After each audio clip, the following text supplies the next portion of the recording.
lang ko din. Ikaw, Bias, kasi may Bias ako. Anong grupo po yung Grace. Grace. Salamat po. Pero ang feeling ko ay hindi magpapatalo. So, dahil ito yung aking example, we would like to give a special number in relation to our message this morning. So, I call the Redeem Group. Redeem. Saglit lang, saglit. Kasi nag-adjust ako sa pagbibideo sa inyo. Kaset ko na lang or upload. Sige, ikaw na dyan. Thank you. Oh, ano yung cellphone?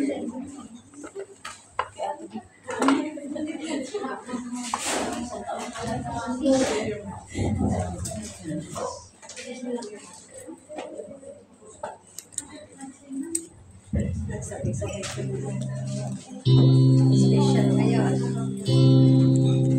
Ulpak.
Yun, magandang umaga po ulit. Tayo po ba ay masaya sa araw na ito? Amen! Pagkamat nagdidilim ang paligid, walang makakahadlang sa ating pagpupuli sa Panginoon. So, salamat po sa Panginoon sa muling pribilehiyo na itinagkaloob sa akin upang pagbahagi ng salita ng Diyos. At ako po ay nalululod kasi dahil ako'y masaya. So, naalala niyo po ba nung si Pastor Ray Sampilan ay nag-speak sa atin? Meron siyang kwento tungkol sa isang anghel. Ngayon, may kwento po ako ulit tungkol sa isang anghel at sa isang demonyo. So, sabi natin, ang demonyo man ay nagbabasa ng salita ng Diyos, no? According sa Matthew, no? At for your information, siya rin po ay pwedeng pumasok sa church. Amen? Agree po ba tayo doon? Amen. So, kasi tayo ang number one enemy ng kaaway. Tayo ang number one enemy ni Satanas, ng Diablo, ng kanyang mga kampon kasi gusto niya tayong agawin. Ngayon, itong anghel, nandyan siya sa may Salvador, iikot-ikot siya dyan. Sabi niya, balita ko may church dito. Ang pangalan niya ay Alive Christian Church. Makapunta nga. Kaya, bigla na lang sumulpot yung isang demonyo. Saan ka pumunta? Punta ako doon sa Alive, titingnan ko kung okay yung worship nila. Sama ako. Sigurado ka? Wala ka namang kampon doon. Hindi, sama ako. Baka sakali meron. Diba? Huwag ka na sumama, makakagulo ka. Hindi, sama ako. Titingnan ko lang kung paano talaga na sumamba talaga sa Diyos niyo yung mga tao doon. Sige, bahala ka. Baka makahiya ka sa akin, ha? Sige, gusto mo. Pagbilang tayo ng alagad, eh. Sige, bilang tayo, ha? So, lumakad na sila. Lumakit na sila sa lift. Nag-Diyosan pa sila sa gwardya. Diyosan pa. Hanggang sa nakarating sila dito. Si Tama. Tapos na ang praise and worship. Pumunta sila dun sa likod. O, sige bilangan tayo. Sige. Ito yung nakakaantok na part. No? Yung pakikinig na salita ng Diyos. May maghihikab na. Di ba? May kung ano na ginagawa. May kukuntin yung sarili niya. Tapos yung piling mata, nagugunitin na yung mga maliliit na demonyito dyan para kumitin. Di ba? So habang ongoing yung worship, yung message, sabi nung anghel, may nakita ka ba? Wala, kita mo, walang natutulog. Wala kang dito. Amin lahat yan. Lahat yan. Mababait silang mga Kristiyano. Sige, mamaya lang, tingnan-tingnan lang natin. No? Hanggang nagsasalita. Ano ba bang tinitingnan mo? Kasi tinitingnan ko, baka merong yung nakatingin nga siya, pero hindi naman siya nakikinig. Baka iniisip niya kung masarap ba yung niluto niya. Tapos, iniisip niya rin ilang putahe ba yung kakainin mamaya. Masarap kaya yung cake na binilo ng mga kasi hindi kami nakakainin. Baka hindi na nag-iisip na nila. Wala, hindi nila iniisip yan. Ang iniisip nila, they are so excited to hear the word of God. Amen! Meron talaga dyan. Bibig yan, malay mo, nag-iisip sila. Ako, may balarin pala ako. Takbo sa 7-Eleven, magtatapos ako. Tingnan mo. Sabi niya ganyan. Pagka naghawak dyan ng cellphone, di ba? Ibig sabihin nun, may ginagawa niya. Hindi kaya sila naghahawak ng cellphone kasi nag-download sila. Amen! Talo na ako sa'yo. Sige na, alis na ako. Ang galing talaga ng mga taga-Alive Christian Church. Amen! Kapag po natin palampasin yung very moment na tayo ay kinakausap ng Panginoon. Amen. So, mag-start na po tayo. Ang title po ng ating pag-aaralan sa umaga nito ay Rewind. Sino nakapanood ng pelikulang Rewind? Yung tagahanga ni Ding Dong at ni Marian. Nanood ko na pala sa ano ba yun? Hindi. So, maganda yung movie. So, about rewinding the past para itama. So, hindi naman siya naiiba dito sa ating tatalakay. No? Let us rewind the things na hindi natin maintindihan.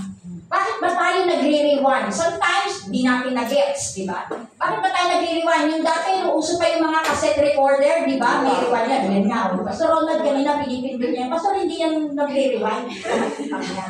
No? Kailangan natin i-rewind yung mga bagay na hindi natin maunawaan. At ang ating teksto sa umaga nito, so pwede pong tumayo tayo. Bilang paggalang po sa salita ng Panginoon. We will going to read this in a very loud. At alam, most of us is alam na alam itong passage na to. No? Ito ay pinakasikat na passage sa banal na kasulatan at alam ko marami po nakakaalam ito. So, we will going to read this in NKJV translation. So, sabay-sabay po tayo ha. Nakikita ba ang liit? Kung wala naman po, you can use your Bible or mobile. Maliit siya. So, let us begin. Psalms 23. The Lord is my shepherd, I shall not want. He makes me lie down in green pastures. He leads me beside still waters. He restores my soul. He leads me in paths of righteousness for His name's sake. Even though I walk through the valley of shadows of death, I will fear no evil, for you are with me. Your rod and your staff, they comfort me. You prepare a table before me in the presence of my enemies. You anoint my head with oil.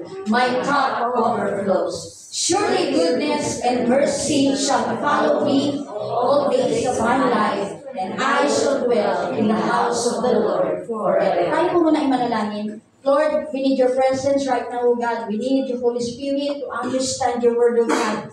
Panginoon, ikaw po ang manguna sa amin as we go on and studying your word, O God. Ikaw po, Panginoon, ang pumasok sa puso, sa isipan, Panginoon, at mapagpala kaming lahat ng iyong mga salita. Sa iyo po, ang pinakamataas ng paborit na salamat sa pangalan ni Jesus. Amen. Makakaupo na po tayo.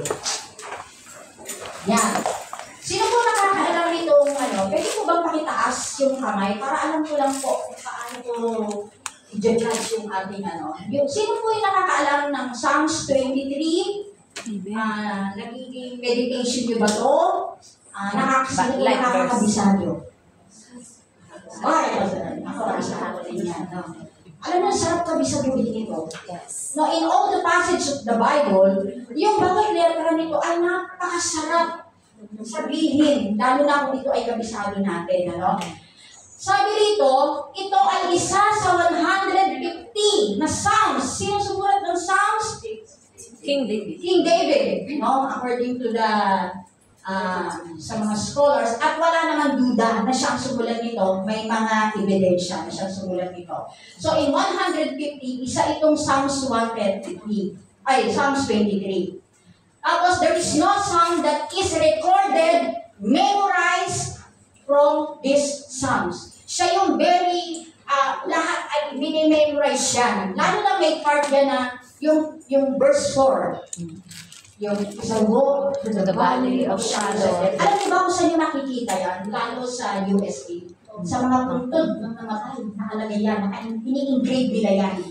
Kasi they thought na, naglalakbay na siya. Kaya sabi, do I walk through the valley of shadows of death? So most of the American, alam nila yan. No? At hindi lang ang American, kundi mga unbeliever din. Kino-quote din nila yan. Mas kino-quote nila to kaysa sa John 3:16. No? And then si Augustine na church father at philosophers ay ginamit niya rin yan bilang pag-encourage sa isang babaeng mamamatay na. No? At gayon din si Abraham Lincoln, yung presidente ng Amerika, he is the 16th president of the USA, ni-recite niya rin yan during nung war, no? Yung civil war nila. At si George Bush, ni-recite niya rin yan. Makikita niyo yan sa YouTube. Ni-recite niya yan. Nung naalala niyo yung World Trade Center na pinasabog ng mga terorista, no? Nasira iyon, at during that time, all Americans is like, talagang desperado sila, masakit sa loob nila, maraming namatay. And then, so George Bush is encouraging the people of USA to become at magpakatatag. So, ni-recite niya yung verse na yan, itong passage na to na Psalms 23. So, medyo, na tayo dyan, napakasikat nitong Psalms na to. Ewan ko lang, bakit hindi sikat sa inyo. No? Pero very well known yan. So, bakit ba siya famous? Kasi nga, it is simple. Yung rhythmic arrangement niya ay napakaganda. No? Pwede mo, pinantahan namin kanina. Gusto mo, kung nakakita ng kanta, pwede rin. Iba-iba yung tono niya. No? Meron siyang mga deep meaning, pero ito ay nakaka-relate sa lahat ng pagkakataon ng ating mga buhay. Ano? So, ang composer nga nito ay si David. He was anointed first, the prophet Samuel, nung siya ay 15 years old. So, to give you an idea who David is, no? Siya ay inanoint yung kanyang 15 years old to be the king, ang bata niya pa. Pero, sadly, hindi siya agad nakaupo sa throne. So, nakaupo lamang siya nung siya ay 30 years old na. Saka lamang siya naging hari. So, 15 years old siyang 15 years siyang naghintay bago siya maging hari. And then, he died sa edad na 70 years old. So, bakit ito sinasabi? I want you to see and tingnan natin kung paano natin pag-aaralan itong Psalms 23 in the context of King David. Kasi most of the people ay nami-misread ito, nami-misinterpret, at nami-misapply sa buhay nila. No? So, titingnan natin, we will study this in accordance to the life of David at gayon din into a context of a shepherd. Sa Pilipinas, ang bansa natin ay bansang sakahan, di ba? Marami sa atin ang magsasaka, ang ating mga magulang, ating mga lolo, lalo na yung mga nakatira sa probinsya, no? Nag-aani ng palay, mga prutas. Pero dapat natin maunawaan that the time of Israel, the Israel itself ay hindi siya agrarian country. Wala doong mga rice terraces. Wala doong kung may puno tayo ng mangga at kung may makikita ka ng mga Bermuda grass na lumalago, nagtataas ang damo sa Israel, wala. Hindi siya farmland. So, titingnan natin. So, sabi ko nga, we will going to study this in the context of a shepherd. Kasi sa una pa lang, obviously, the Lord is my shepherd. Sinabi, the Lord is my shepherd. Diba? Whatever. So, we will going to study that to the context of the shepherd. Diba? At meron tayong mga, siyempre, nakariwal tayo. So, may mga playlist yan. Number 1, di ba? Mag-tape tayo. Ano ba yung mga playlist niya? Pag-aralan natin. Number 1, that we need to understand is Psalms 23 is a relation of shepherd and the sheep. So, it is a relation. Kaya nga sabi niya, the Lord is my shepherd. For you to be able to know Lord, kailangan meron kang malalim na relasyon sa Kanya. Kaya nga maraming Kristiyano ang hindi nagtatagumpay sa buhay pananampalataya nila kasi they didn't know who God is. Ang alam lang nila, ang Diyos ko ay nagbibigay lang ng pera para sa akin. Ang alam ko, tatawag lang ako sa Diyos kasi may kailangan lang ako. That's it. No. Wala na, yun lang. Parang pengi noon, pengi noon, di ba? Sa Pilipinas, sa ating mga OFW, ang tinisabi ng mga pamilya natin, vampira. Kung si Lord ay pengi noon, sa atin, vampira. Ha? Wala ka vampira. So tayo ay, hindi naman lahat. So, kailangan, kapag meron kang relasyon, ikaw ba, nung pinakasalan mo yung asawa mo, basta nakita mo lang yan, hininda ka na, nagpakasal na kayo? Hindi, di ba? You need to develop the relationship. Although marami sa tayo ngayon, chat na lang tayo, o mag-jowa na tayo, nagtajowa na sa FB, sa Messenger, that's it. Pero, in a true essence of relationship, you need to do work, diba? Especially the shepherd is doing a lot of things to be able to have a true and strong relationship sa mga sheep, di ba? Kaya nga sheep, di ba? Fellowship, relationship. So, sheep. Sheep. The Lord is my shepherd. Kung titignan natin, nakita niyo sa ating screen, yung Lord, kapag binuksan niyo yung inyong mga Bible sa Old Testament, makikita nyo, halos lahat ng salita dyan na Lord, L-O-R-D, ay capitalized. Why? Kasi hindi pwedeng ma-mention yung pangalan ng Diyos, which is Y-H-W-H. Paano mo babasahin yun? Wala siyang vowels. So, ang ginawa ng Hebrew translation, itin-translate nila yan into a words na merong vowel para meron silang sasabihin. Kagaya niyan, Lord is equal to Jehovah. Diba? O, dahil baka sa'yo, Jehovah na pala. Ang pangalan ng Lord is Jehovah, Hindi yeah. na nagbibigay ng maling connotation. We are the true Jehovah Witnesses, right? Yes. I could still remember nung bata pa ako. Yung ba yung mga nagbabahay-bahay sila? Oh, hindi po kami kasi ano na po kami, may Bible po kami, may ano na po kami. Eh, ang kulit niya, hindi po ako pinatuloy ko. Okay. Ano pong pangalan ng inyong sekta? Meron po ba dito nun? Dati, wala naman, no? So, baka kasi may ma-open, no? Pero hindi naman to, very expensive, no? Sabi niya, kami po ay Jehovah's Witnesses. Okay. Ganda. Ano pong wini-witnessan niyo? Kami ay Jehovah's Witnesses. Ano nga kung wini-witnessan niyo? Kasi Jehovah's Witnesses. So, may na-witness kayo. May nakita kayo. Kaya kayo nagpupunta dito. So, ano po yung na-witness niyo? Hindi siya makasagot. Basta kami Jehovah's Witnesses. Hindi po. Kasi kami po ang tunay na Jehovah's Witnesses kasi we witness, we do feel that God is a Lord na namatay si Kristo sa krus para sa amin. Di man namin siya nakita ng literal, but in our heart and in our faith, He is the God, the Son of God. So sabi niya, sige, balik na lang po ako din. Gusto niya magpatuloy. So, we are the true Jehovah's Witnesses. Ano? Yes. At next, sabi dito, Jehovah is, sabi dito, I shepherd. Kung titingnan natin, maging sinabi dito sa ibang translation, makikita natin, hindi nila ginamit yung Lord, but Jehovah, and then the other translation is Adonai. No? Iisa lang po ang ibig sabihin niya. Ang ibig sabihin niya, siya ang Diyos, diba? Mula noon, ngayon, magpakailanman. Bakit ganito? No? Alam nyo, the Lord is my shepherd. Isang katangian ng Panginoon, gusto niya maintindihan natin siya. Kasi pag ginamit niyo yung Jehovah, sasabihin mo, ay, Jehovah's Witnesses. So, ginamit ni David, the Lord is my shepherd. Makikita natin doon yung simplicity ng salita ng Panginoon, yung simplicity. Kahit anong gusto mo itawag mo sa Kanya, it doesn't matter. No? Anong gusto mo itawag sa Diyos? Diba? Minsan tinatawag natin siya, the God, the Lord is my provider. Diba? The Lord is my strength. The Lord is my stronghold. The Lord is my rock. It depends sa iyo kung paano mo i-describe ang Panginoon. Wala siyang discrimination, wala siyang harang. Kaya mo siyang tawagin na kung anong gusto mo as long as na siya yung Diyos na nasa puso mo. Amen. Diba? So, maraming ginagamit, maraming pangalan ng Panginoon. Sabi ko nga, you can speak to God whatever name you want na sabihin mo para sa Kanya. And then kung makikita natin sa Exodus, isa pa sabi nito, the Lord is equal to Jehovah, and I am that I am.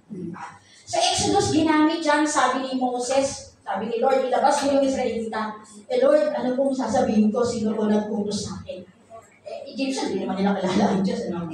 Sabihin mo, hindi niya sinabi, sabihin mo si Yahweh, sabihin mo si Jehovah, sabihin mo, I am that I am. And if you could, mariremind tayo sa New Testament, ginamit yan sa John, ni Jesus Christ, I am that I am. Ako, I see, ako nga. Malawak ang ibig sabihin niya. Diba? Ako noon, ngayon, bukas, at magpakailanman. Ikaw ang magbibigay ng meaning sa pangalan ng Panginoon. Depende sa pananampalataya mo. Depende sa pamumuhay mo bilang isang Kristiyano. Depende sa relasyon mo sa Diyos na nakilala mo. At makikita po natin dito, meron tayo sa English na tinatawag na tenses, di ba? Past tense, future tense, di ba? Present tense. So, in human perspective, ang past tense, kapag tumutukoy sa tao, I was, di ba? Past tense is I was. Sa present is I am. Sa future is I will be. Pero kung titignan natin sa perspective ng Panginoong Jesus, tingnan nyo yung pagkakaiba. Sa human, yung past, I was. Pag sa Diyos, I am. In the present, sa tao, I am. Pag sa Diyos, I am pa rin. Sa future, I will be. Sa past tense, sa future tense, I am. What I mean? Anong ibig sabihin yan? Ang Diyos ay walang limitasyon. Siya yung nakaraan, siya yung future, siya yung magpa sa walang hanggan. Tayo mga tao, limitado tayo. But God is unlimited. A limitless God na kayang mag-appear sa buhay mo noon, ngayon, at bukas. Actually, is been there for you. Hindi ka pa pinakanak. Amen. Ganun kagaling ang Diyos. No? He is everywhere.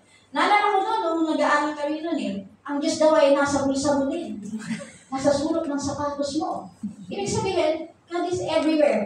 Alam niya ang lahat, alam niya ang mangyayari, alam niya yung patutunguhan. Alam niya, bata pa lang tayo, kinlad na ng Diyos ang ating mga buhay. So let's go back here. Kung tingnan natin, so, the Lord is my shepherd. Shepherd. The number, titingnan natin dito, the shepherd that is David. So, understood na yun, ang Lord dyan, ang shepherd. Si David, yung sheep. Si David mismo ay isang shepherd. Kaya, kaya niyang ipaliwanag. No?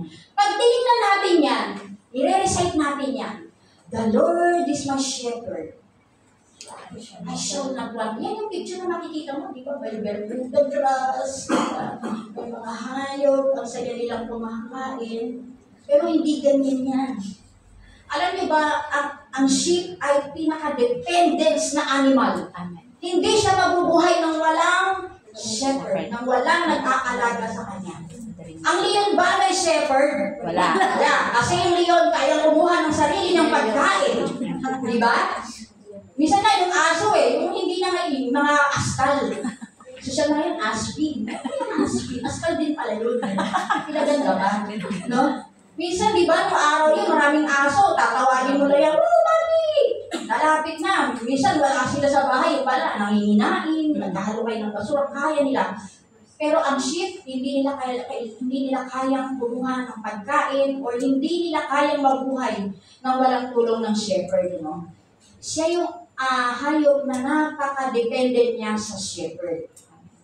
At ang sheep din ay isang klase ng hayop na hindi nga makadepende sa kanilang sarili. Ito ay na-mention ito ng maraming beses sa Biblia. No? May isang kwento doon sa Eastern Turkey noong 2005. Merong 1,005 na sheep na nasa pastulan. Nasa, farm lang. Hindi siya Israel. So, ibig sabihin, may farm lang. So, nahandun lang siya. May mga pastol yun. Kaya lang, yung mga pastol, nagmerienda. Iniwan nila yung mga sheep. Tapos, merong isang sheep umalis. Diba? Sabi nila, isa pa, ang sheep ay pinaka-stupid na animal. Umalis yung isang sheep. Wala siyang guide. Tumalon sa bangin. Patay. Tapos ngayon, nakita ngayon nung iba, ginawa sumunod. Tumalon din sila. In that moment, 400 sheep ay namatay. Ang laki nung nalugi dun sa may-ari. Ano ibig sabihin? Hindi mo siya, buti pa nga yung aso pag tinawag mo, stay! Mag-i-stay. Diba? Diyan ka lang. Pero sheep, pagka walang nagko-command sa kanila, matalinong aso diba? So, ang sheep ay very nagde-depend siya lagi sa shepherd. At sabi dito, ang sheep ay wala siyang skill, yung fighting skill, hindi niya kayang makipag-away. Hindi kagaya ng mga wild animals, di ba? Yung patiki ka, nakita ko nag-aaway.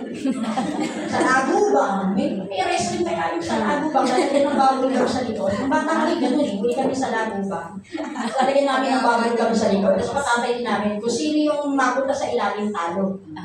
Yun yung laro nung araw. Ngayon, ML na. So, wala silang fighting skill.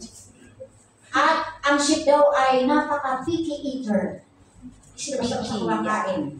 Unless ibigay yun ng shepherd. Sabi, at hindi rin sila kumakain ng junk food. Sila, junk food, walang tea, di ba? Wala silang mga ganon. At ang sheep daw ay hindi sila nagpapalo by sight. Kaya nga nahulog yung sheep, hindi sila nagpapalo by sight, but to the voice of the shepherd. Wala nga yung shepherd, di ba? Kaya walang nagbawal sa kanila. So, sila ay nagpapalo through the voice, not sa sight. At ang sheep ay hindi siya marunong mag-navigate. Yung pag naligaw, yung aso, di ba? Pag umalis, nakakabalik ng bahay. Pero ang sheep, Hindi niya kayang pumunta doon sa kanyang bahay. Hindi niya kayang hanapin yung mga kasama niya, kaya nga kailangan ng shepherd. No, naalala ko po yung kuya ko, marami siyang kalapati. Meron siya isang kalapati na tumatawid ng China. Tapos bumabalik yun sa gabi, nandun na siya, nakikita na ng kuya ko, nandun na siya sa bubong. At yung kuya ko, pag pumapasok, saan kami, Valenzuela, so ang school ng kuya ko sa Araneta University, dadalhin niya yung kalapati niya. Pagdating niya doon sa school, pakakawalan niya. Pagbalik ng kuya ko, nandun na yung kalapati. So nakaka-navigate, alam nilang umuwi. Yung pusa, iligaw mo! Diba? Bisa na nakag-isip ng araw. Kinahapon na namin yung pusa, iligaw. Kami ang naligaw. Yung pusa. Diba? Hindi mo na Kaya nilalagay dapat sa sako. gawin mo. Alam niya yung amoy. Alam niya yung bahay niya, pero ang sheep, hindi niya yun kayang gawin. Ang daming no? Pero bakit kaya sheep ginamit dito sa Bible no? David exactly know what shepherd was because he was a shepherd. Alam niya kung paano mag-alaga ng mga pagpasto ng mga tupa, no? So, yun yung ating no? Kailangan may relationship. Kailangan alam ng shepherd kung paano bubuhayin, pangangalagaan ang mga tupa. And then number 2, kung ang Psalms 23 ay relationship, number 2, it is a total dependence of sheep to the shepherd. Sabi ko nga, kapag walang shepherd, hindi mabubuhay ang mga sheep. Tingnan natin, no? Sabi sa verse natin, I shall not want. Diba? Ano ibig sabihin no? I shall not want. The Lord is my shepherd, I shall not want. Kasi ang shepherd, binibigay niya lahat ng pangangailangan. Pero take note, hindi sobra. I shall not want. So, dito tayo mag-grasp, ano? Yung ito, yung green, pakita mo ulit siya na. Pakita nyo dyan, yan. Ang akala natin, ganyan. But, in the biblical context, in the context of the place, the geographical place, ito siya. So, can you show the next photo? Yan. Hindi po siya Bermuda grass. Sinabi na, I shall not want, He leads me beside Him. Hindi mo ma-imagine na rumaragas ang tubig sa batisan, nandun yung mga tupa, umiinom, kumakain. Alam niyo po yung damo na yan, lumalabas po yan, dahil hindi naman masyadong umuulan sa disyerto. It is a Judean desert. Minsan lang siya umulan. So, paano kakain ng damo yung mga tupa? Saan nila kukunin? Yung mga damo na yan ay tumutubo siya sa mga singit ng mga bato. Kapag gabi, may hamog na lumalabas at yung humid, nagsasama sila, sumusulong sila doon sa mga bato, and then lalabas siyang damo na yan. So sa madaling salita, hindi ganon karami yung damo. Kaya sinabi niya, I shall not want, kasi hindi naman talaga sobra-sobra ang ibibigay sa iyo ng Diyos para matuto ka, di ba? Eh kung ibigay kaya lahat sa atin ng Diyos pang isang buwan, anong mangyayari? Hindi ka na magtatrabaho, hindi ka na magtitiwala sa Kanya. Ganon din, yung shepherd to the sheep. At nakasalalay doon sa shepherd yung paghahalak niyan, imagine that. Kanino ba nanggagaling lahat ng ating tinatangkilik? Oy, sa amo ko. Saan ba galing yung buhay ng amo mo? Hey Lord, di ba? So, kay Lord lahat ng galing. Ano man ang meron ka ngayon, may green pasture ka man, may Bermuda grass ka man sa banyo, lahat yan ay galing sa Diyos, sa shepherd, na siyang nagpuprovide ng lahat. Amen ba? Amen! Ang hirap. Kung i-imagine ninyo, even this time, na ano siya sa geographical, talagang disyerto yung nilalakaran ng mga tupa kasama yung shepherd. Naghahanap yung shepherd kung nasa yung mga damo na yan. Hindi siya marami. Kaya alam niyo ba, ang sheep ay may contentment. Kung ano lang yung ibigay. Diba? Kaya meron tayong our Father who art in heaven, give us our daily bread, not monthly bread. Hindi na tayo monthly yung sahod natin. Gusto ba daily? Sahod sa ganyan. So, gano'n na, no? And then sabi dito, ito yung green pasture. Tinuturuan tayo ng ating good shepherd to be contented. Amen. To be able to have joy and peace and happiness sa lahat ng natatanggap natin. Minsan, meron ka ng phone, bago naman siya, ay, gusto ko yung bagong labas. Gusto ko ng iPhone. Sabi na, mag-ipon ka muna para may iPhone ka. Ipon versus iPhone. Wala tayong contentment. Meron ka na, gusto mo pa rin. Pero ang the Good Shepherd is teaching us how to be contented on whatever we have.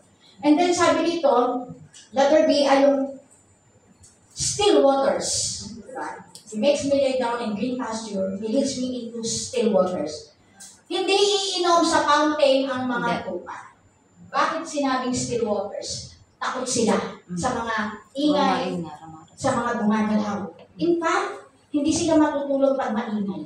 Kaya nga sabi, he lay me down in green pasture. Alam niyo, tinatulog parang baby pa ng shepherd. Hindi sila matutulog kapag mayroong banta na maingay, may mga kung ano nang narinig nila. Ganon sila.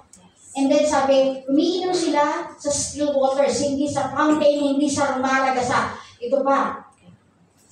Sila ay umiinom, merong tatlong pamamaraan kung paano kinukuha ng shepherd at inumin yung mga tupa. Next photo.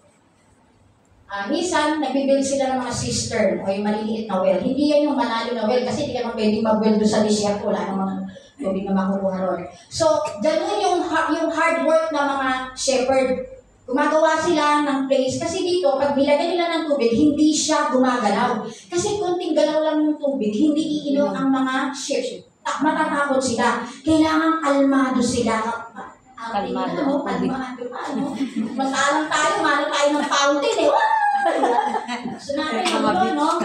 So, meron din dito, sila rin ang tubig ay nanggagaling sa balong sa itaas, bumababa yan, hinaharangan niya ng mga shepherd. Para pagdating doon sa ibaba, kalmado na yung tubig. So, still waters. And the next is ito. Isa pa ang paraan ng pag-inom ng tubig, pagkuha ng tubig ng shepherd ay sa pamamagitan ng habog sa mga damo. Imagine, aabangan mo yung damo sa umaga at doon sila iinom. Handun pa rin yung contentment. Handun yung peace na binibigay, yung kasiguraduhan ng shepherd na magiging okay ang lahat sa shepherd. And then next, tapos tayo sa still waters, tapos tayo sa green pasture. Sabi dito, He restores my soul. Nung binigyan ng green pasture, ng pagkain ng Panginoon, yung mga sheep at binigyan ng sapat ng tubig, nare-restore. Kagaya natin, kailangan natin kumain. No? Iba yung pagkain, iba yung lamon. Iba yun. Ang tao ay kumakain para mabuhay. Hindi tayo nabubuhay para kumain. Magkaiba yun. So, handoon yung refreshment na binigay ng Panginoon, yung rest ay nahandoon, at sabi, yung nire-restore yung kagaya ngayon, the Lord restores us sa ating mga trabaho, sa ating mga amo. Nandito tayo, relax tayo. He restores my soul. Wala lumamaya, may pagkain. So, because the green pasture and the still waters, siya yung nagbibigay ng restoration sa mga tupa at ganyan din sa atin. Number 3, the Psalms 23 playlist is a total security. Meron tayong total security sa verse 3 and 8. Sabi, and He leads me in the path of righteousness for His name's sake. Ano ba ibig sabihin niya? Kung makikita niyo yung picture niyan, kasi yung Judean desert, mga bundok yan, mga canyon yan eh, no? Hindi aakyat yung tupa ng paganon. Merong sinasabing, ano ba yung leads? Ano ba yung path of righteousness? Next photo na. Yan yung Judean desert. So, nasan dyan yung path of righteousness? Paano nila aakyat yan, ano? Imposible naman. Kahit yung shepherd, mahihirapan dyan. So, next photo. Yun. Nakita niyo ba yung parang medyo light na mga daan? Yung mga, yan. So, hindi malinaw. Pakita mo kayo isa na. Isa pang photo dyan. Yun. Nakita niyo yung mga daan na yun? Yung mga ship, hindi siya dadaan pa ganun. Kasi steep yun eh. So, meron talagang dinadaanan niya na umiikot sila, meron silang sinusundan na daan. Na yung sa dami na nagdaan doon, namarkahan na yan yung daan. Di ba sa atin gano'n sa bukid? Yung mga damo, daanan mo lagi yun. Meron ka ng path doon. So, ganun yung path of righteousness. Kasi, hindi pwedeng sumargat unless otherwise mamamatay yung township, kapag dumiretso siya doon, kailangan niya umikot, daanan lahat yun, hanggang makarating siya sa taas. What that means, our life is a process of righteousness. Amen. We need to follow God. We need to read the Bible. We need to follow whatever God wants us to be. Amen. Diba? Hindi, ang Kristiyano ay hindi shortcut. Na-born again ka ngayon, gusto mo, pastor ka na bukas. Diba? Bumatin ka na isang beses, gusto mo, worship leader ka na. Diba? Gusto mo, maging pianista, di ka na marunong tumutugtog ng piano. So, lang, ilang taon ka nang tumutugtog. Diba? Ako po, di pa nga ako masyado marunong mag-gitara, 14 years old, gumawa ako ng gitara. Process, lahat ng bagay sa mundo, kailangan dumaan sa proseso. Yes. Yung righteousness is a process. Nagkakamali tayo, tumutumba tayo, nahuhulog tayo, but still, ang Panginoon ay nagbibigay sa atin ng path of righteousness, how to be a good Christian, how to be a good sheep, Yes. and a good na mga anak ng Panginoon. Amen ba? Amen. So, hindi siya shortcut. Hindi yung lahat gusto mo. Ay, bago mo dito sa church, kailangan ako dito. Hindi pwedeng gano'n. You need to go into the path of righteousness, which the Word of God is telling us. No? Kaya tayo may Biblia, kaya tayo may panalangin para tuntunin natin yung path of righteousness na yun patungo sa Panginoon. Meron isang church dito, wala dito. Sabi nung director sa pastor, nahihirapan po ako bakit? Kasi meron po kami isang member ng music team, sintonado po siya. Kailan may sintonado sa atin? Sintonado po siya talaga po obviously, pag kumakanta kami, siya yung naririnig. Sabi ng pastor, ganito lang gawin natin. Ilan ba yung mic natin? 5 yung gata. Alisin mo yung isang mic. Diba? Para hindi siya marinig. Kasi ang sakit naman, sabi mo, sis, alis ka na sa music team kasi sintonado ka. So, alisin mo na lang yung isang mic. Dito na. Na sila ulit. Practice na sila ulit. Ay sis, sa next ka na lang mag-backup kasi kulang yung mic. Wait, wait. Pastor, wala akong problema. May dala po akong mic.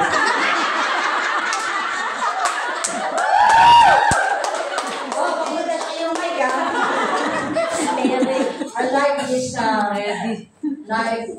full of process. Kailangan dumaan tayo sa process. The path of righteousness has no shortcut. We need to follow the path until we reach the top. Diba? Ang hirap, minsan ang hirap niyang righteousness na yan. Mahuhulog ka talaga, di ba? Kaya tayo, ang natin, nahuhulog tayo. Sabi nga, there is no righteous. Wala man sinong banal, ang Panginoon lang. Amen. But we are so blessed that God has given us a chance to be righteous. No? So, tapos na tayo sa righteousness. Sa B, ito very popular nga, sabi ko kanina. Yes, do I walk through the valley of the shadows of death? Parang ang ganda, no? Parang sa tingin mo, anong ibig sabihin niya? Pag namatay si Lola, lalagyan ko niya sa puntong niya. Kumbaga, parang iniisip natin dyan, naglalak ba yung kaluluwa niya sa kamatayan? Ganun ang iniisip natin. Pero hindi naman talaga natin alam. So, ito may photo rito ng valley. This is a Kidron Valley. You cannot understand what it means if you don't know the Kidron Valley. Yung Kidron Valley, iyan yung valley na tinawid ni King David para tumakas. No? So, kailangan alam mo kung sino si David kasi siya nagsulat nito eh. Hindi naman ang composer, nagko-compose siya ng kanta, depende sa kanyang experience. Minsan ang mga composer nagko-compose ng kanta sa kanilang buhay mismo. Sino sila? Diba? Ganon. Sinulat ito ni David, maybe in a time nung malapit na mag-end yung kanyang buhay. Kasi tumawid pa siya ng Kidron Valley. What is Kidron Valley? Ito, pag sinabi mong valley, dati nakatira ako sa Happy Valley, pero wala na lang nakitang valley doon. Hindi nga sa Happy kasi ang lungkot doon. Mali yung Happy Valley. Kung titignan natin, hopeless yung valley. Valley is so dark. Malalim yan. Nakakatakot yan. Sino gusto tumira sa valley? No. No, sa Happy Valley, pwede. Pero dito, iisipin mo lang gusto mo tumira dyan.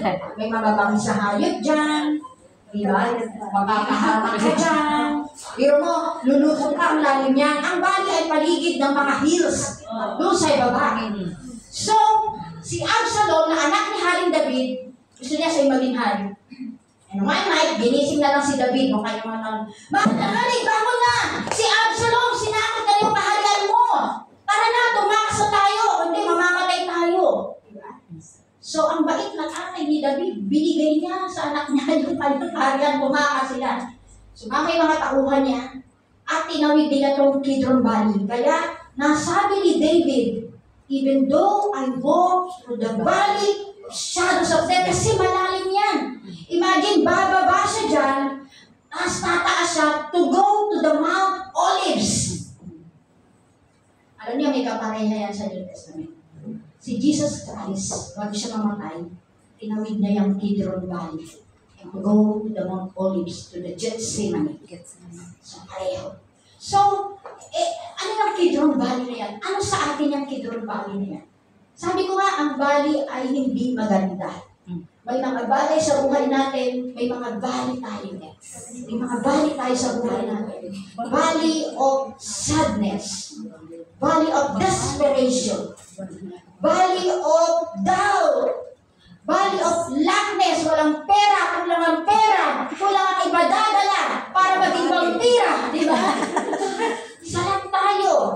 Kahit na nagtatrabaho tayo, it's so sad to tell na kahit ang tagal na natin nagtatrabaho dito, still hindi natin mabili yung Louis Vuitton, mga Prada, yung Harrison na lang. So, ganun pa rin eh. Kasi mahal natin yung pamilya natin. We want to give them the best sa buhay nila. Ako po ay 17 years na rito.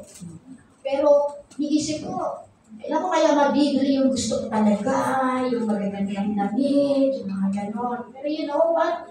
Hindi naman yung purpose ni Lord sa buhay natin. Si David nung tinawid niya yung valley, hindi yun ang purpose niya. Iniwanan niya nga yung kaharian niya eh. Para walang gulo eh. Gusto lang ni David, doon sa pagtawid niya sa valley, God, that you will be with me. Yes. Hindi mo ako pawagan. Even though I walk through the valley of shadows of death, I will fear no evil. Hindi natakot si David. Hindi lang ang Kidron Valley, yung tinawid ni David at nakaranas siya ng paghihirap. Yung paglaban ng Goliath. Diba? Pero wala na ba kasi higante, bata ka na. Alam natin, katang isip lang yun. Pero it was in the Bible. No? Andun, sabi ni David, lalaban ako dahil alam ko, kasama ko ang Diyos. Yes. So, nakatawid siya, nakapunta siya doon sa Mount Olives. So, ang ating mga valley, ano yung valley mo sa ngayon, kapatid? Valley, hindi yung valley sa abo. Valley. We need to overcome at kailangan natin tawilin yung valley. And if you will notice, sabi dito, diba? Even though I walk to the valley of shadow. What is shadow represent? Walang shadow kung walang light. Diba? Hindi naman lalabas ang shadow sa dilim. Sa liwanag, lumalabas ang shadow lalo na tirik ang araw. Pag kinagat ka ba ng shadow ng aso, mamamatay ka? Hindi po. Shadow lang. Diba? Nasayasaan ka ng truck, ng shadow ng truck, namatay ka? Hindi po. Hindi. So, ibig sabihin, hindi pala nakakamatay. Diba? So, whatever the valley knew, it is just a shadow. Yes. Na pinararanas ng Panginoon for us to be able to go into the Mount of Olives, to go into the top of the presence of God. Amen. We need to pass through the valley. Ang mga sheep, takot silang bumaba dyan. Kasi may tendency na mahulog sila. But you know, kapag narating nila yung bottom ng valley, meron doon fresh water. At doon sa valley na yun, malamig. Pero ang kagandahan na doon, kapag bumababa sila doon sa valley, hindi sila nananatili doon sa baba kagaya ni David. They need to go up. Parang pa ganon. Bababa, tataas. Ganun ang buhay. Parang gulong. Yes. Minsan nasa taas, madalas nasa baba. So, bababa ka dun sa valley, hirap, papanganin, masakit, mapipinig ka, magalupitas ka. Pero ang katotohanan yan, aakyat ka ulo. Hindi sila pwedeng tumira doon sa bali. Daanan lang yun. So, ano man yung bali natin, dinadaanan lang natin yan. Amen. Para marating natin yung purpose ni Lord sa atin. Yes. Amen ba? Amen. So, ang ganda, di ba? So, sabi sa John 18:1, after Jesus has spoken these words, He went out of His disciple across Cedron. That Jesus ay nagpasya sa Kidron Valley to a place where there was a garden. Ito yung Garden of Gethsemane. So, may typology si David. Typology niya si Jesus. Bakit? Napag-aralan natin noon that yung line ni Jesus ay galing kay David. If you will read the Bible, you will be so amazed. Amen. Yung mga tao ng una, meron siyang typology sa New Testament. Diba? Ganun kagaling ang ating Panginoong Jesus, no? So, minsan daw ang mga ship, kailangan niya talagang bumaba sa valley. Tatawid sila at pupunta sila sa isang lugar. And, nabagin na natin yung shadow. And next, letter C, I will fear No evil, for you are with me, sabi rito, no? And then sa 1 Samuel 17:45, ito yung sinasabi ko kanina nung lumaban si David kay Goliath, sabi niya, I will fear no evil, hindi ako matatakot sa iyo. So, di tayo. Sa letter D, your rod and your staff, they comfort me. Verse 4. So, ano yung may purpose siyang rod and staff? Ayan, no? Yung rod ay nagre-represent siya, yan yung matuwid, yun yung rod. Yung staff, yung naka-curve. Kasi kapag ka nagpapasto ng tupa, para hindi halimbawa mayroong isang sheep na lumiliko, yung shepherd, kakalawitin niya yung tupa pabalik doon sa marami. Yung staff naman, ang ginagamit ng shepherd, kapag ka may mga hayop na gustong manakit doon sa mga tupa. So, ano ibig sabihin nun? Our great shepherd ay may staff and may rod para sa atin to discipline us and to take care of us. Kaya minsan nakakaranas ka ng pagdisiplina, kagaya ng magulang na dinidisiplina ang mga anak. Naranasan niyo ba na lumuhod sa asin? Hindi pa lang yun. Kapit-bahay kami, yung mga anak kami na lumuhod sa asin. Yun yung parusa, no? Ganun magdisiplina yung mga magulang mo. Ang tagdal ako ng puro ng nanay ko. Ngayon hindi, takot na yung mga anak sa magulang. No? Kailangan bigay mo sa akin ito ba? Bili mo ako doon. Wala akong pera. Hindi, kailangan bigay mo sa akin. Kasi matapang na ang anak. Ang magulang. Takot na ngayon ang anak ko. So, ang ating great shepherd ay meron siyang staff para sa atin. Para hindi tayo maligaw at para tayo ay disiplinahin. No? Bakit kailangan pa akong disiplinahin? Ano yung mga disiplina na yun? Yung mga bagay na gusto mo, pero ayaw ni Lord, disiplin yun. Kailangan disiplin. Parang nagdadahil. Diba? Kailangan ito kainin mo. Ito hindi. Bawas ng coke. Hindi, zero naman eh. Coke pa rin yan.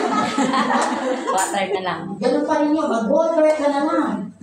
No? Pero minsan masarap talaga. May coke. Diba? So, pag nagdadahil, maraming kailangan gawin. Maraming disiplinang kailangan gawin. Gayon din yung mga military, yung mga mga profesyon na kailangan ng disiplina sa katawan, yung mga lumalaban, mga boxer, disiplina. So tayo din mga Kristiyano ay nakakailangan ng disiplina na nanggagaling sa ating Panginoon, di ba? Maraming pinapakita sa atin ng Panginoon para matuto tayo. Yes. Kaya huwag tayong masasaktan pag dinidisiplina tayo. Minsan yung leader natin sasabihin sa atin na, nagbasa ka ba ng Bible? Di po na eh. Nagbasa ka. Tapos magtatanong ka na sa bakit pati yung mga ganun pinakikialaman ng leader? Magbabasa ako kung gusto ko. Diba? Ba't kailangan niyo pang malaman yun? Kasi mahal ka ng leader mo. Na-a-attend ka ba ngayon? Hindi, pinakaramad ako. Sayang naman. Diba? Hindi, bakit pati yun? Wala na akong kalayaan dyan sa church. Wala na pinakikialaman. Kailangan ba talaga? Linggo-linggo, nandyan ako. Wala na akong kalayaan sa sarili ko. Disiplina yun. Diba? Ang disiplina ay binibigay ng Panginoon para sa atin, para sa ating ikabubuti. Gaya nating mga magulang, wala tayong hinangad na masama sa ating mga anak. So, kailangan ng disiplina. So, number 4 is a constant provision. Patuloy na provision. No? Sabi rito, you prepare a table before me in the presence of my enemies. Sa 5a yan. Sa 5a yan. Bakit ito sinabi? Kung titingnan natin, sa 1 Samuel, chapter 27, verse 8, sabi rito, so on that day, Achis gave him Ziklag, and Aias belonged to the king of Judah ever since. David lived in Philistine territory a year, and papaliwanag ko kung ano ibig sabihin niya. Noong si David ay nilangisan ni Samuel bilang hari, hindi siya agad naging hari. It took 15 years. So, yung 15 years na yon, si David ay takbo ng takbo, takas ng takas, dahil merong gustong pumatay sa kanya. Sino yun? Si King Saul. Kasi ayaw ni King Saul na maging hari si David kasi mawawala na siya sa pwesto. And besides, and take note of that, hindi pinili ni Lord si King Saul. Ang pumili kay si King Saul ay ang takot. Hindi, sige, yan ang gusto niyo eh. Ganon si Lord eh. Gusto mo yan, di bahala ka. Ganon si Lord, hindi niya ipipilit sa iyo yung gusto niya. Ikaw, bahala. Pero at the end, nagtatakbo si David, napahaba ang kanyang buhay, tapos napunta siya doon sa lupain ng mga Pilisteo. Ang Pilisteo yung kaaway nila. Diba? Si Goliath ay Pilisteo. So napunta siya sa lupain ng kaaway. Pero alam niyo, doon sa lupain ng kaaway, doon siya nakakita ng maliit na kaharian, which is the Ziklag ang tawag doon. Doon siya pansamantala naghari dahil may kasama siya na sumama sa kanya nung tumatakas siya. May mga 600 tao na mga lalaki, may mga 2 pamilya na sumama sa kanya. Kapag kahit ahaw sila ni Saul, tumatakas siya. At natagpuan niya itong lugar na to, nakipagkasundo siya sa kaaway niya, baka pwedeng dito muna ako. Alam niyo, yung hari na yun, hindi siya nagtaka, hindi siya nag-alilangan na ibigay yung part na lupain na yung para kay David. Nagtiwala siya kay David. So, ito yun eh. I will prepare a table before your enemies. Sometimes yung ating mga enemies nakakatulong yan. At tayo mga Kristiyano, yung sabi na, mahalin mo ang iyong kaaway. Napakahirap naman po. Alam, diba? Diba? Sabi ko na nakaraan, ang tao na kaibig-ibig ay hindi mo na kailangang ibigin. Yes. Kaibig-ibig na siya. Pero yung tao na pasaway, lagi ka inaaway, yun daw ang dapat mong ibigin. Sometimes, our enemy will be our friend. Yes. Maraming ganyan, nagiging friend natin yung mga kaibigan natin. So, like David, naging kaibigan niya si Haring Akish, no? Hanggang sa huli. So, ang Panginoon, ganun siya. Yung kanyang provision ay hindi limitado sa pagkain lamang. Ang kanyang provision ay hindi limitado sa iniinom lamang natin, kundi maging sa sitwasyon ng ating mga buhay. Amen. May sitwasyon ng tayo ng buhay na hindi natin maintindihan, the Lord still there. Give us protection, provision, and everything. Ano?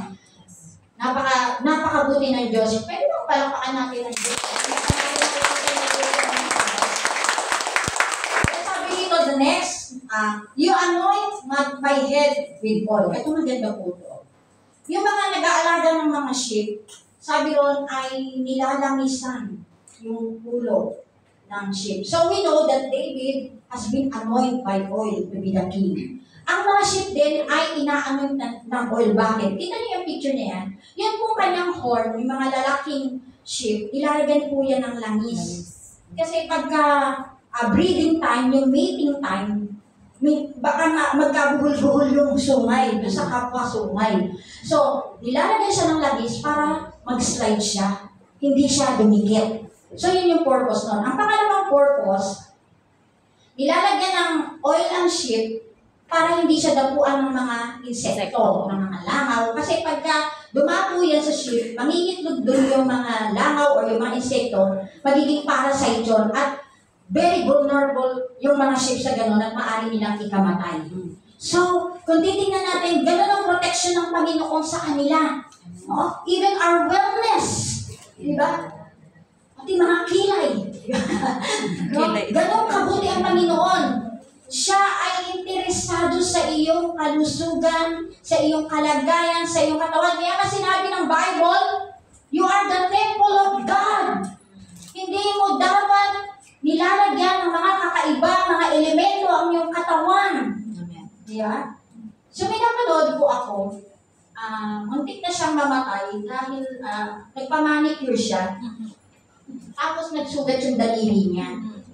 Tapos, sumasakit na yung kamay niya, tapos parang pumaabot na doon sa katawan niya. Pamanicure lang yun pumunta siya sa ospital. Tapos yung findings ng doktor, kailangan putulin yung buong arm. Otherwise, mamamatay siya. Ano siya yun yung ginagamit niya sa trabaho So, sometimes, di ba, minsan, kailangan din natin tingnan sa ating sarili. Malagaan natin, nakakabuti ba to para sa akin? Kung titingnan natin, the Lord is so interested sa bawat maliliit na detalye ng buhay mo, kapatid. Sa buhok mo, sa kilay mo, sa katawan mo, anong kinakain mo, ano yung dinaramit mo. Interesado ang Panginoon sa iyo kasi ikaw yung kanyang sheep. Amen. Kagaya ng mga sheep, ayaw ng Panginoon na mamatay sila, ayaw ng Panginoon na magkasakit sila. Ganon din ang Panginoon sa atin. Sabi, ano yung kita ng oil? Ano yung oil na yun sa atin? It is the oil of the Holy Spirit. Diba? So we need the presence of God for us to able to understand what His will and not hindi yung kanyang kalooban. Diba? Para magkaroon tayo ng discernment. Lord, kailangan ko ba itong gawin? Lord, kailangan ko ba tumawid sa green? Green na, red na nga, tatawid ka pa. Hindi mo yung green. Diba? May mga bagay na tatanungin mo pa si Lord. Lord, pwede ba ako tumawid sa red? Kasi patay ka. Diba? Magmumulta ka. No? So, ang Panginoon ay tinuturuan tayo. No? And then next, sabi, my cup overflows. So, hindi pa nag-overflow yung cup mo pagka gano'n ng shepherd mo. Kapag ang shepherd mo ay binigay ng lahat-lahat sa iyo, ano resulta nun?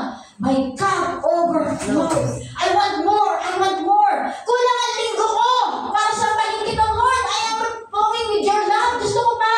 Diba? Gusto pa natin mag-praise and worship. Kung pwede nga lang, isang araw tayo mag-praise and worship dito. Kaya na nagagalit yung kapit ba? Diba? Lalo na pag malakas tayo. No? Pero what it means, diba? Doon sa protection, sa provision, sa lahat ng binibigay sa atin ng Lord, hindi ka pa ba mag-overflow? Na dinala ka ng Lord sa Hong Kong, hindi ka pa ba mag-overflow na magpasalamat sa Kanya? Amen. Kung hindi ka overflow, may problema sa iyo. Hindi sinabing pantay lang ang sabi, overflow.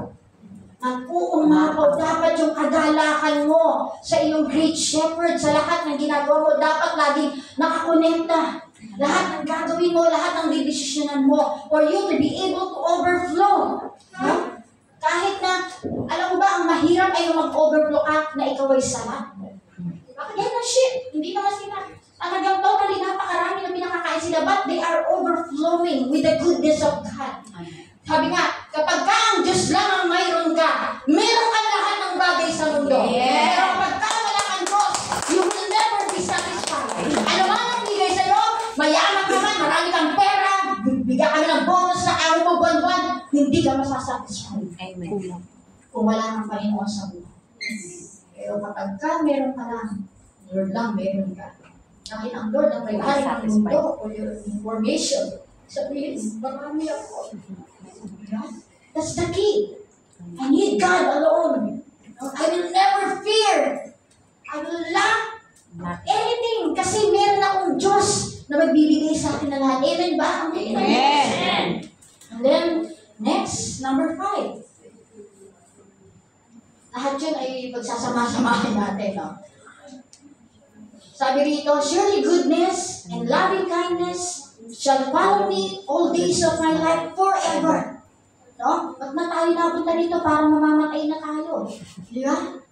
What it means by that, ang Panginoon, after niyang ibigay sa atin yung security, after niyang ibigay yung provision, meron tayong forever companionship. Amen. And that is God. Diba? Who's in His kingdom. Surely goodness, meron ka bang gaganda na kasama mo ang Panginoon? Everything will be so perfect if God is with you. And bakit pa tayo nandito sa church, di ba? Lahat ng tao, lahat tayo ay darating tayo sa death. This is our temporary house. Itong mundo nito ay temporary lang. Darating ang time, the Lord will call us in our own time. Yes. Tayo ay kukunin niya, hindi natin alam. So we are here, we gathered here, we studying His Word for us to be ready. Anytime na dumating ang Panginoon at anytime na ma-meet mo na siya. Oh, take note, hindi tayo habang buhay dito sa earth. Baka mag-invest ka na mag-invest for 1,000 years. There will be no 1,000 years, di ba? So, ang Panginoon, ang ating magiging companion. Kaya mo ba naman? Amen. Yeah. Alam niyo noon, nung sabi ko, tumatanda ako, sabi ko, kailangan ko ng companion. Minsan ganyan, di ba nga natin nakikipan dyan? Kailangan ko ng companion. Kailangan ko ng companion.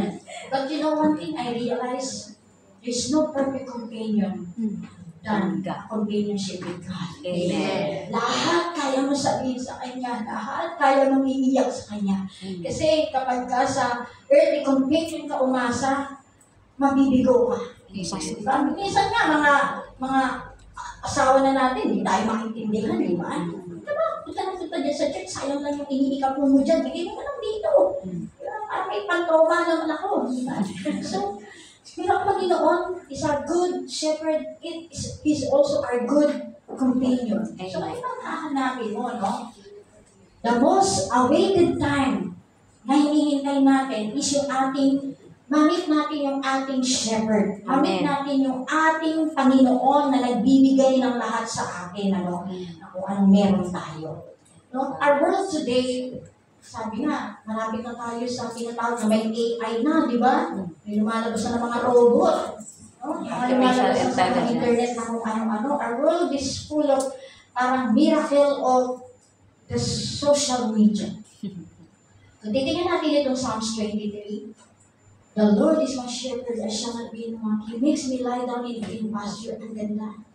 It is like a moment with God that you can talk to God. Pero sa ating panahon ngayon, ang dami nang naliligaw. Hindi nyo nga alam yung Psalms 23 eh. Pero alam nyo, may ginawa ako eh. I compose ng kakaibang Psalms 23 para makarelate. Diba? So, ito yung ginawa ko lang. Sabi, sa panahon natin ngayon, hindi mo na yan hindi mo nang yan. Sabi dito, ang title ko rito, The Songmed Psalms. The Songmed. Social media Psalms. Kung meron si David na Psalms 23, ang mga social media, mga millennial, meron din yan. Di sila pahuhuli, oy. Sabi dito, The Songmed Psalms. The FB is my shepherd. I want some more. It makes me to sit down and do nothing for my only sake. Wala na, ano ka na, ayaw na ito ngayon. Because it requires not only my spare time, but all my time. It restores my knowledge of what is viral and trending. It keeps me away from reading the Word of God because I'm too busy doing my reels. It sounds and picture, they entertain me. Even though I live to 100, I shall keep on posting and make my reel in life. As long as I work, as long as it works, and makes me satisfied, surely no good thing will come of my life. Diba? Kabaligtaran yan ng Psalms 23. So what we're going to choose, even in the world na pabilis ng pabilis, na yung internet, lahat kaya niya nang gawin, even twisting the word of God, even twisting our view sa pagtingin natin sa Panginoon, sana lagi tayong dumating, lagi nating tingnan yung mga pangako ng Panginoon. Tingnan natin yung Psalms 23, what is all about. Amen po ba? Amen. Kahit na dun sa kalagitnaan na ang generation ngayon ay pabago na ng pabago, still finds a way for us to able to get our Bible and read it. Di ba? Kapag down ka na, nawala ka ng pag-asa, do not get your phone and call your friends and ask for an opinion. Get your Bible and talk to God. Amen. Kneel down and talk to God. Instead of calling someone, I call a friend. Di ba? I call my friend. Sometimes, mga friend mo man, siya pa yung magtitimbog sa iyo. Di ba? May sasabihin ako, hindi, huwag mo sasabihin kahit kanina, hindi ka pa nag-uumpisa, may kausap mo sa kanila. Inday, may sasabihin si Inday, tsak ka lang, sasabihin ko si Inday. But when you kneel down to God, talk to God, masisigurado po na yung hindi mo ay hindi kausap. Amen. Diba? Dahil walang nalilin sa Lord. Sana sa kabila nung kabisihan natin, lahat tayo may cellphone para mamamatay kapag walang cellphone. Sa totoo lang. Makakalimutan mo yung wallet mo pero yung cellphone mo hindi. Diba? Makakalimutan mo minsan yung bag mo pero yung cellphone mo hindi. Hindi ko maintindihan. Pagka yung cellphone nagre-ring, nagkakandara pa tayo. Pero dati yung landline, ring niya ng ring, walang pumapansin. Pero bakit pagka cellphone, minsan may iabangan pa natin tumunog. Diba? Matawa tayo, pero nakakalimbil tayo. If yung ating mga hinahawakan ngayon, think of that. Hindi pa masama mag-cellphone. Kailangan natin yan. Hindi tayo makakapag-communicate, hindi tayo makakakilos, kailangan natin yan. Diyan natin kinakausap yung pamilya natin. But, for God's sake, gamitin natin yung mga cellphone natin. Kasama ang Panginoon. Lord, let me use my mobile phones to glorify your name. Amen. Post something about the goodness of God. Amen. Post something about Psalms 23. Amen. Di ba? Imbis na bigay mo yung hinaing mo dun sa pagpupos. Di ba? Nagiging away pa. Sana dun sa pagtakbo ng mundo, huwag tayo sumabay. Hintayin natin, hawakan. Lord, hawakan mo ko kasi pag ako humawak sa'yo, baka bindiwa ko eh. Hawakan mo ko na mahigpit. Kahit na dumarating yung mga modernization ng buhay, sana nandun pa rin na meron pa rin tayo mga hard copies ng ating mga Bible. Na nandun pa rin yung eagerness natin to talk to God, to commune with God. You know? Pagdating mo ng umaga, pagising mo sa umaga, napasalamatan mo pa ang Lord, o baka inaabangan mo na yung message ng habibi mo, or diba, ng beshi mo. Diba? Naipasa niya na kaya. Diba? Hindi ka na nakatulog. Pero kapag tayo napisahan mo yung umaga to meditate the Word of God, yung rest ng days mo ay lilipas ng mapayapa.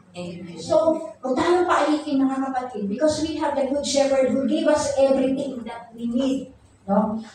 And then, matapos, the Lord and the sheep. Merong picture dyan.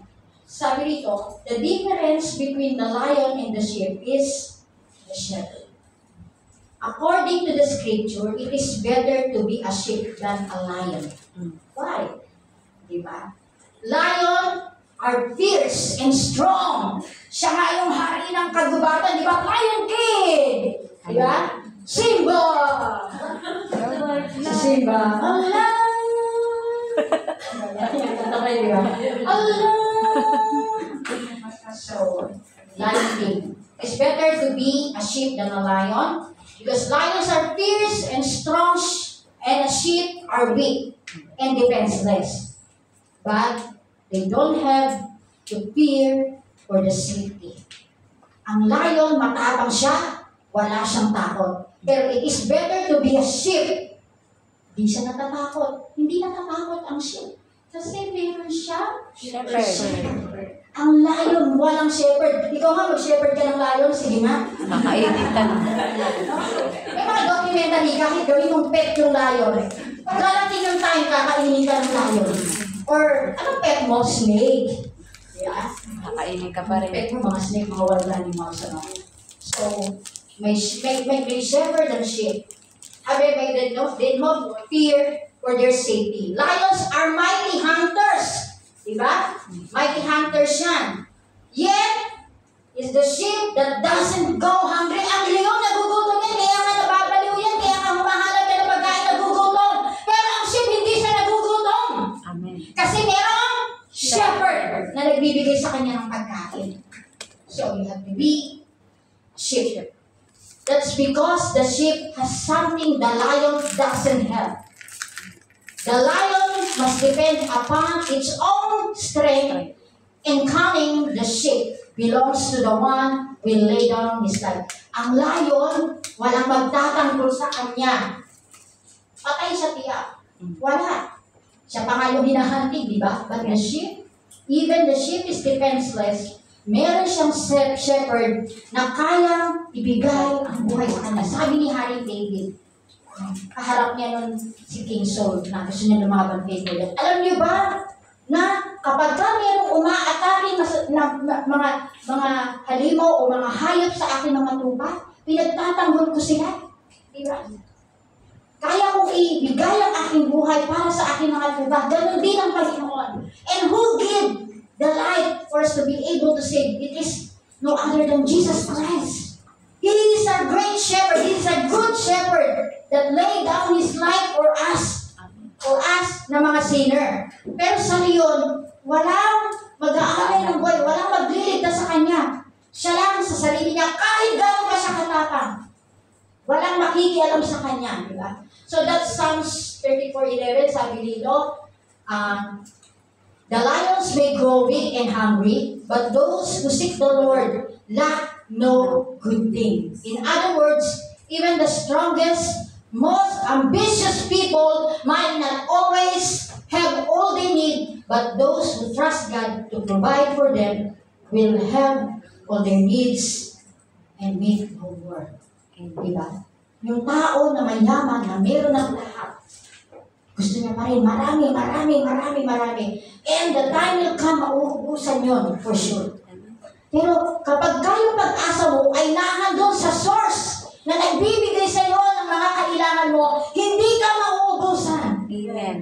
Because the one who gave us the strength, who gave us provision, is a limitless God who owns the heaven and the earth. So, nasa Panginoon, nasa ating great shepherd ang lahat. Amen. Kaya napakapalad natin, we are so blessed. Tiyak hindi tayo magugutom because we have the shepherd. Literal man yan, spiritual man yan, we never go hungry because we have the shepherd who can sustain all our needs. Amen ba? Pero tanong, gusto mo bang maging shepherd si Lord? Amen. It's just so easy to say, Lord, you are my shepherd! O, kailangan linggo nandito ka. You need to. The Lord is my shepherd! O, kailangan magbabasa ka ng Bible. Alam niyo po, sa kagustuhan kong magbasa ng Bible yung mga alaga ko, inuobliga ko sila. Nagpapasa ako. Actually, nasa 2 Samuel chapter 40 na kami. Tinatsaga kong ipasa yan. Hindi, masama. Napilitin mo yung alaga mo at magalit siya sa iyo. Kasi yung ginagawa mo ay para sa kanyang kapakanan. Hindi mo nga, nung tinanong ko, sino nakakaalam ng Psalms 23? Nagulat ako kasi only few. Kasi sabi ko nga, very famous siya. Bakit only few? So, anong tanong doon? Di ba? Hindi nyo pa nabasa. Yun. Kilala niyo ba si King David? Alam niyo, ang sarap ng pakiramdam na ikaw ay umuupo at inaalam mo lahat ng pagmumul sa Panginoon, yung mga tao noon, mai-enjoy mo lahat. And you will be satisfied sa salita mismo ng Panginoon. Lord, ganun pala yun. Lord, kaya pala ganun. Sometimes, ang dami nating tanong na hindi natin maunawaan. Tanong ka ng tanong, ayaw mo naman magbasa. The key is to open your Bible, not your cellphone. The key is to dig more deeper about God. I'm not against the cellphone, ginagamit ko yan, sabi ko nga. Pero kapag ang isang bagay ay bumahad lang na sa iyo, para maging good ship ka, parang hindi na maganda. So, meron dito isang picture, dito ko tayo isang proseso na napakasakit para sa shepherd ay ito. Meron sa lalaki, bumili siya ng isang kawan ng sheep. Tapos, kinulong niya na yun sa fence. So, sabi ng kapitbahay niya, it's time now. What do you mean it's time? Ayaw niyang gawin. Alam niyo kasi, ang sheep, nilalagyan siya ng mark sa tenga. Kita niyo yan? Binubutasan siya. Tapos lalagyan niya, tapos show mo pa yung isang picture na. Pag binutasan niya, yan. Nilalagyan siya ng tag. Kaya siya nilalagyan ng tag, palatandaan niya na merong specific na may-ari. So kapag yung tupa, walang ganyan, may walang may-ari doon. Gusto mo ba ng tag? Diba? Gusto mo ba ng tag? Masakit. Bubutasan ka sa pain. Kapatid, mahirap ang buhay Kristiyano. Sabi nga, Christian life is not a bed of roses. Sometimes yung kanta na, ang buhay Kristiyano ay masayang tunay. Parang hindi totoo yun. No? Masaya lang pag linggo. Pagdating ng Lunes, malungkot na. Diba? So, gusto ba ng tag? Mula sa shepherd. Masakit. Kahit sa shepherd, masakit yun. Masakit din yun sa Panginoon.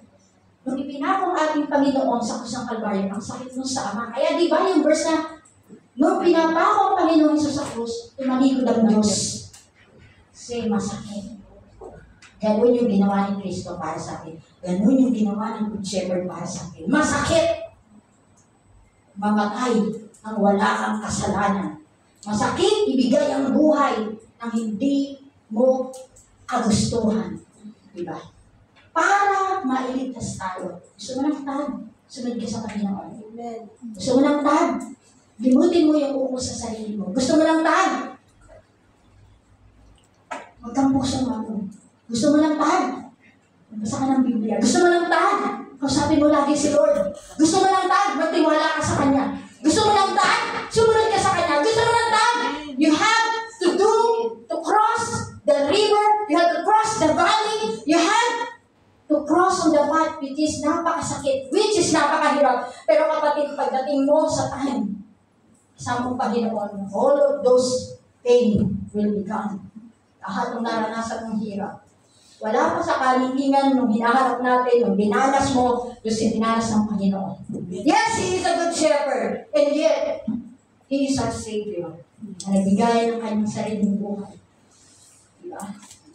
Every time you will fall, just read Psalms 23. Lord, meron ba ako dapat na reklamo sa'yo? Kasi reklamo tayo na reklamo eh. Lord, lang ako sa akin. Lord, dito rin sabi ko, Lord, kulang. Ay, nagreklamo. But, ang Panginoon hindi siya nagreklamo, ibigay niya yung buhay niya. Bakit ko ba ibigay yung buhay ko? Di ba makaano-ano ng mga yan? Cause of love. Yung nararanasan natin ngayon dito sa Hong Kong, may ako kang masungit. Even yung mga kapatid natin na hindi naman sila domestic helper, may mga ano yan, may mga hirap din sila, di ba? Rosab, si Tabi, di ba? Hirap din kayo mag-aral, may mga work, sila masuroman, sila masuralan. Ang hirap kayo maging residente dito, kala nyo madali lang. Imagine that, they need to pay bills, they need to pay rent, di ba? Water bills, tayo, hindi tayo nagbabayad ng water. Hindi tayo nagbabayad ng renta. Natatanggap natin yung sahod natin? Oo, sila hindi. Napakahalaga ng bawat oras sa kanila na magtrabaho sila. Pero tayo sometimes, we have spare time para sa Panginoon, but hindi natin siya ginagawa. Diba? Ang isang Kristiyano na mahirap patumbahin ay yung Kristiyano na itinatayo ng salita ng Panginoon. Diba? God, hindi niya binibilang yung pagtumba mo, yung pagdapa mo, yung buhay na sa kanasagda, kundi ang hinihintay ng Panginoon at ang binibilang ng Panginoon ay yung bawat pag-ahon mo. So we need the Psalms 23 for us to be able to know that God is our good shepherd. So, shall we stand, mga kapatid?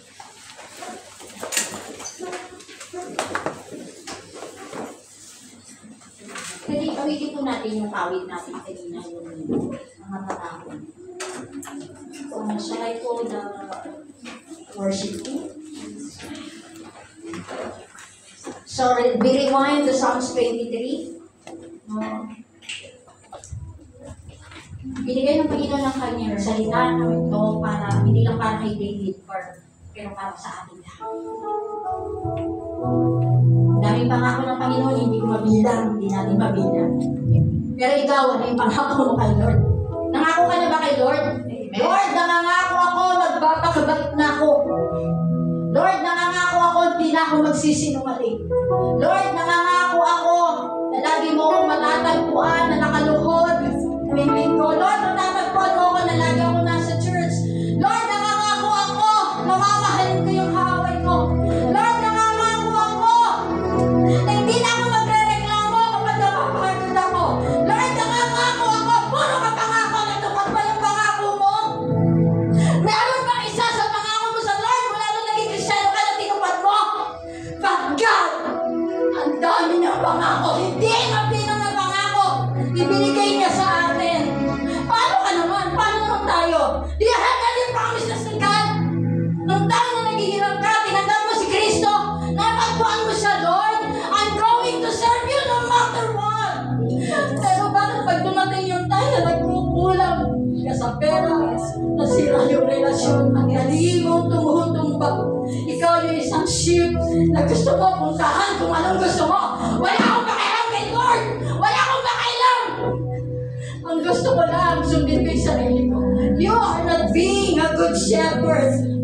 God has a lot of promises to us, mga kapatid. Wala na tayong kailangan gawin kundi sundin. You are so good, oh God. Lord, sorry. Kasi yung mga promise namin, di naging totoo.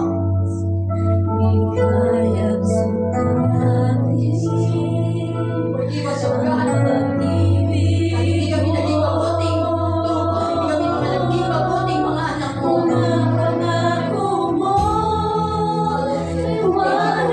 Promises, oh God. Thank you so much. Lord, is do whatever you want.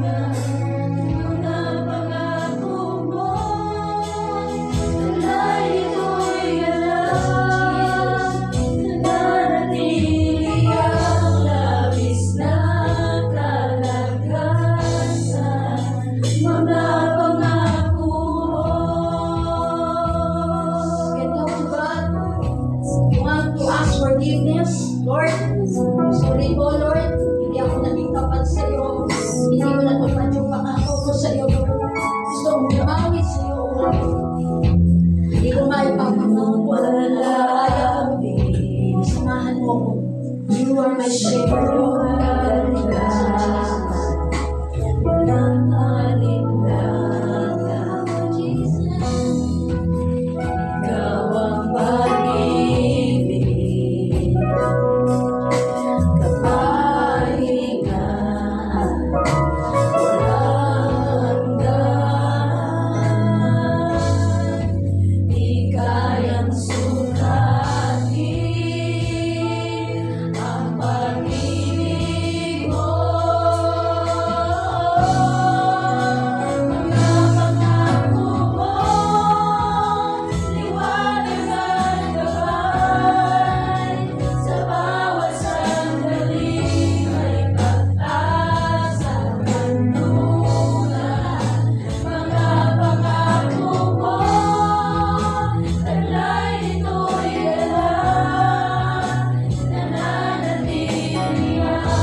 Umawin kay Lord.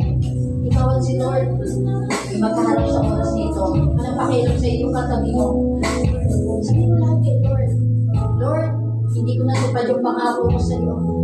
Wala akong natupad ng pangako sa iyo. Lord, pwede ba? Give me a chance. Na i-remind ko yung mga pangako na iyo. Lord, bigyan mo pa ako ng pagkakataon, ng maraming pagkakataon para bumawi sa iyo, Lord. You are my shepherd. You are my good shepherd. You are my good shepherd, Lord. Pero most of the times, hindi ako ganon sa iyo. Hindi ako good shepherd. Hindi ako good servant. Forgive me, O Lord.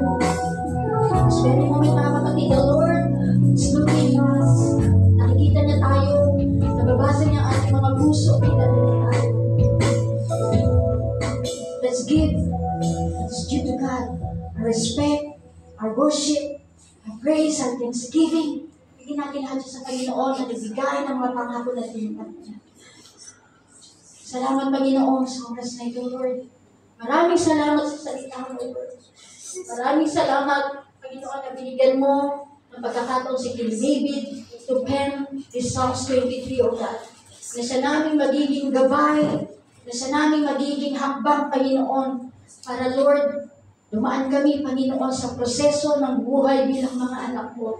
Lord, itong Psalms 23 na to, and all of your word in the Bible, Panginoon, ay magiging guide namin through the process, O God, ng aming buhay Kristiyano kung huwag kami maligaw.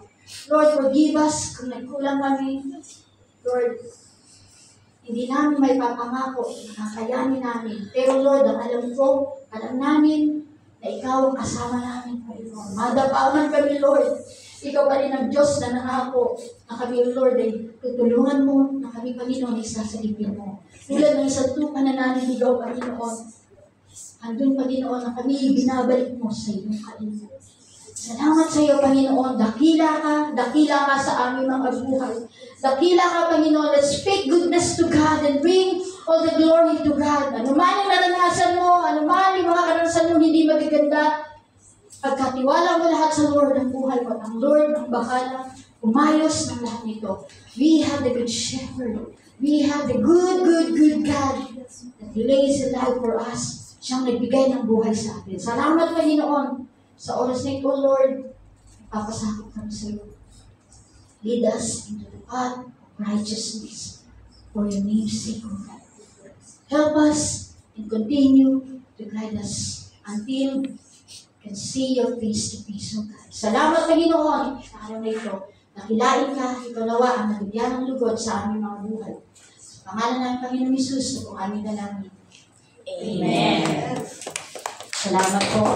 Sabi po, sa ating mga nanood, we pray na yung mga salita ng Panginoon ay nakatch niyo rin po. At kahit nandun kayo sa inyong mga bahay, sa anong lako, maraming napagpala kayo sa inyo. So, pansamantala po kami magpapaalam hanggang sa muli po.